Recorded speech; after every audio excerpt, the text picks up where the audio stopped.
Hey, Joe Proto here with one of the keys to understanding spiritual enlightenment. Here are 12 symptoms of a spiritual awakening. 1. An increased tendency to let things happen rather than make them happen. 2. Frequent attacks of smiling.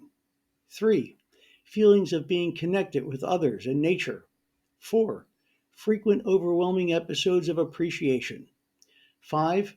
A tendency to think and act spontaneously rather than from fears based on past experience. 6. An unmistakable ability to enjoy each moment. 7. A loss of ability to worry. 8. A loss of interest in conflict. 9. A loss of interest in interpreting the actions of others.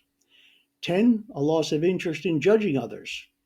11. A loss of interest in judging self. And 12.